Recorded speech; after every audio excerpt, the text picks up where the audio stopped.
Okay, we are on Yevamot Perek Yom Mishnah Bet.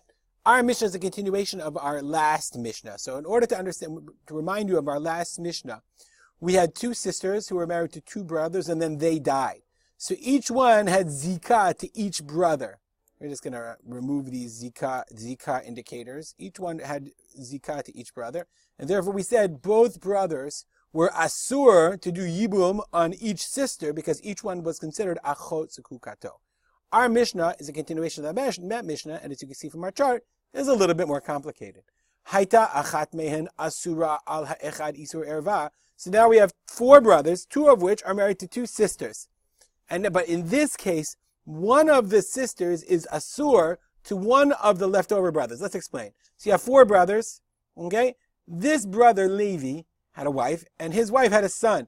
And their son married Leah, one of two sisters, whereas their brother-in-law, Reuven, married the other sister. Now, of course, you know what's going to happen to this guy. Poor son died. Okay? And then Shimon said, you know what? I'll marry my brother's daughter because somebody's got to take care of her. No problem. I'll marry her. So now Shimon is married. So now you have four brothers, two of which are married to two sisters. Almost the same case, except one of the sisters is the daughter-in-law of one of the brothers. And now, of course, these two guys, sadly and tragically, die also. Okay? So this brother dies, and this brother dies. So in the last Mishnah, we said each one was achot zekukato. All these two guys left, Asher and Levi, are the only two guys left that could do yibum. But in this case, Leah is not zikuka. She's not a tzara, because she's not zikuka to Levi, because she is his daughter-in-law. She has Eshet Beno. So therefore, the only zikuka from Levi's part is Rachel. On the other hand, both of them are zikukot to Asher. So let's go back to our Mishnah. Haita achat mehem asura le'echad isur erva. Now we can understand. If one of the two women was prohibited to one of the brothers, so in this case, Leah is prohibited to Levi in isur erva, but it could be any erva. I just used the daughter-in-law as an example. It could be Levi's mother-in-law. It could be any number of examples. Okay? Asur ba umutar ba achota. So that brother, Levi, is asur, of course, to Leah, because it's his daughter-in-law. But his mutar, he can do yibum on Rachel. That's permitted. On the other hand, Vasheni, the second guy, asur bishtehem.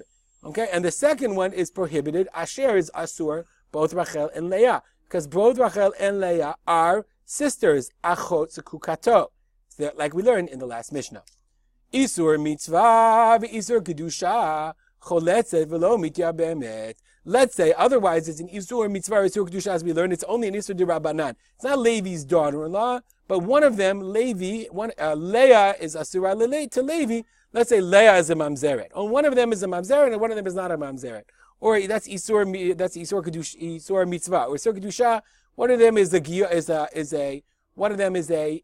Gerusha and to a Kohen. And only one of them is a Kohen from the brother? I don't know. Whatever, you get the point. One of them is so the Isur is only the Rabbanan.